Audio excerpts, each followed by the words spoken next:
What is going on, everybody? Welcome back to another episode of Hoop State Hype here on the Hoop State Network. I'm Miles Masercola. We're live. We're at my school. I'm about to graduate this year. I figured we'd have a little ceremonial episode here at UNC Charlotte. Great place to be. So we have a few things to get to. I think the one thing I want to get off my chest first, we had planned to stream the Lake Norman Christian Shining Light basketball game. We were unable to do so, unfortunately, and it angered me. I'm gonna be completely honest, it angered me because it was a very preventable situation. We needed the router reset because sometimes when that happens, it messes with the router and we just needed it reset. We had already gone live from there before, it wasn't gonna be an issue. I tell the athletic director that a few minutes before the game.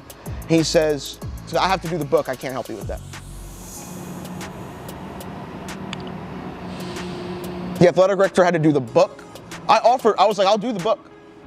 I'll do it. I was a manager in high school. I've done hundreds of books in my day. Frankly, the athletic director did a disservice to both Harold and his team because a kid by the name of Nasir Gibbs in the 2022 class put up 43 points, had a great game, and nobody got to see it live. And what would have been a huge audience, we got overtime, Ball is Life Slam to all promote the stream because we really wanted people to see this because we rock with Harold Cohn. And Lake Norman Christian, they really got things going in the right direction with Pat McCarthy at the helm. And it would have been great for everyone to see how they looked, how Shining Light looked, and what was a great game. At the end of the day, we're really sorry. Nasir Gibbs, we apologize to you that for whatever reason it wasn't able to work. Moving on, Lake Norman Christian, we talked about them. Pat McCarthy comes in, first week, 2-1. They lose a close one at Victory Christian in a tough road game to a really, really talented team in a close battle. Then they respond with a big win over United Faith on the road, and then they go on the road again and beat Shining Light.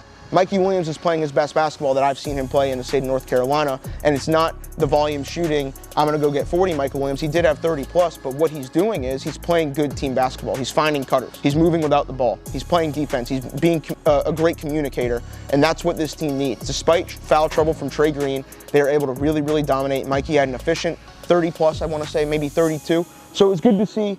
It's good to see them get it going because there's a lot of talent on that team. It wasn't working under the previous coach, and now with Pat McCarthy there, they have things going in the right direction, and it's a team that is going to make a lot of noise the rest of the year, and they're going to have some big-time matchups, and hopefully they'll be featured on the network a few more times throughout the year. I think they will be. The other game on Saturday, the Burlington School knocks off Greensboro Day. Big statement win for Ryan Bernardi and his team. Jamari Thomas and Shane Peterson were the stars of the show. I know Khalil Mating and Zion Walker, and there were a lot of guys that played really well. It was a good team win for the Burlington School. You'll see them live on the Hoop State Network against Bull City Prep on Monday, and then as well against Henderson Collegiate on Tuesday, and what will be two really, really exciting matchups. I'll be on the call for both of those games. So it should be good to see that when you consider that the Burlington School, they had some big losses this year, they had some big wins, and they're playing everybody. And I think that's the best thing about them is they're really preparing themselves for a state title run as we come down the home stretch. The other game we had on the Hoop State Network this week, another 3-3-6 game. Dudley knocks Reedsville off. Aiden Gamble and Frank Stockton were superb for Dudley in the win. Gamble had 30 plus, Stockton a double-double,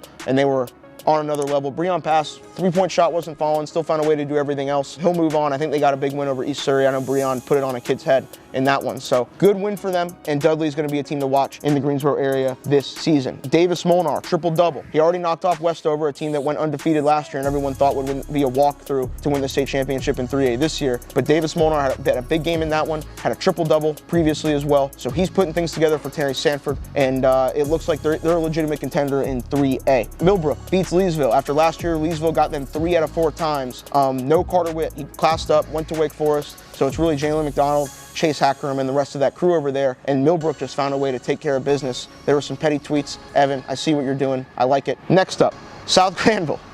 Really? Really?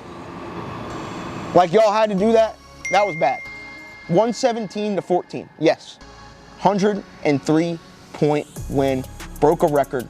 I really wish I was there. It would have been an absolute comedy show. Like they should label that as Bobby Pettiford's comedy special on Netflix because that's really all it was. Apex Friendship is for real. They don't have Nick Farrar, which is obviously what people thought, like, oh, they lose Nick, they lose Jaden Bellotti, they lose all these other big pieces. They lost 4 starters. They're really, really, really good. And they do it with the 3-headed monster in the backcourt of Luke Proctor, Gabe Proctor, Kenny Nolan. They shoot the cover off the ball, and they're really, really capable of beating teams that might be bigger and stronger than them. And they did that against a team like Fuquay, who has more size throughout their lineup, but they were able to handle it. Fuquay's got talent on their team, but they were unable to do so against Apex Friendship, and that's a conference rivalry we'll probably have a rematch of at some point throughout the year. Lastly, I want to wrap this up. Charlotte Mecklenburg Schools decided no basketball until February 15th. We'll see if anything changes with that. I know we're starting to see some decline in the COVID numbers in the state of North Carolina from what they were at after kind of this big holiday spread that went on. So I don't know. I feel bad for the kids in that area. Hopefully things get resolved and they're able to play at some point, but at the end of the day, I mean,